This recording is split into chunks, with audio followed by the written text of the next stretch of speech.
Well, good morning. In Luke chapter 10, we meet a fella, and the Bible tells us he's a lawyer. He was kind of trying to trap Jesus with a question. He wanted to know what he had to do to inherit eternal life. And Jesus said unto him, What is written in the law? How readest thou? And he answered and said, Thou shalt love the Lord thy God with all thy heart, and with all thy soul, and with all thy strength, and with all thy mind, and thy neighbor as thyself. And he said unto him, Thou hast answered right, this too, and thou shalt live.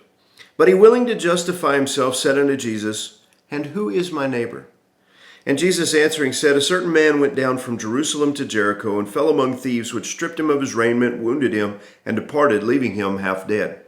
And by chance there came down a certain priest that way, and when he saw him, he passed by on the other side. And likewise a Levite, and when he was at the place, came and looked on him, and passed by on the other side. But a certain Samaritan, as he journeyed, came where he was, and when he saw him, he had compassion on him. And he went to him and bound up his wounds, pouring in oil and wine, and set him on his own beast, and brought him to an inn, and took care of him. And on the morrow, when he departed, he took out 2 pence, and gave them to the host, and said unto him, Take care of him, and whatsoever thou spendest more, when I come again, I will repay thee. Which now of these 3 thinkest thou was neighbor unto him that fell among the thieves? And he said, He that showed mercy on him. Then said Jesus unto him, Go and do thou likewise. You know, this story is so common. We're so used to this story. We use it so many times, and we talk about the Good Samaritan that it almost becomes cliche, but it is very profound, and it helps us really to understand what's going on in our world right now. There had become an understanding amongst the Jewish people that it was okay for them not to be neighbors to the Samaritans. Now, the Samaritans were an intermarried and interrelated group that came from the northern tribes of Israel. And after the Assyrian invasion in the 700s BC, they were, many of them, intermarried with Assyrians. And they adopted different cultures, and they built their own temple, and they came up with a pseudo kind of a religion, and they didn't go to Jerusalem to worship anymore. They were worshiping on Mount Gerizim, and Jesus is going to correct that in John chapter 4. He says they don't worship what they know. They're very ignorant in their worship. However, that didn't relieve the Jews from being called to love them.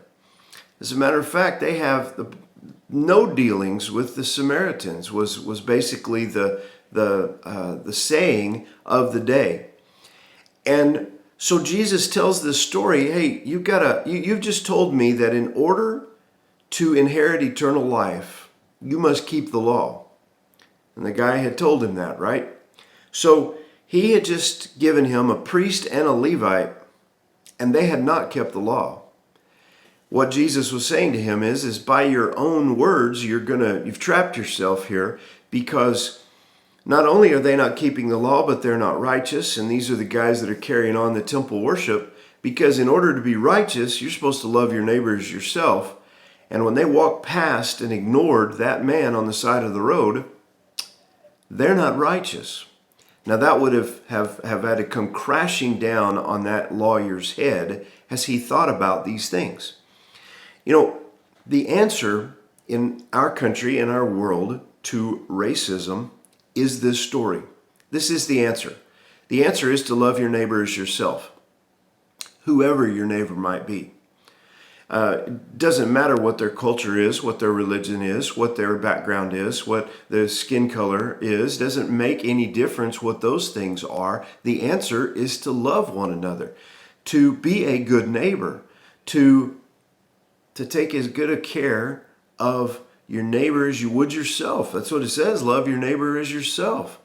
There's no way that you can hold another person with a contempt and animosity and do what Jesus tells us to do. So there's the answer.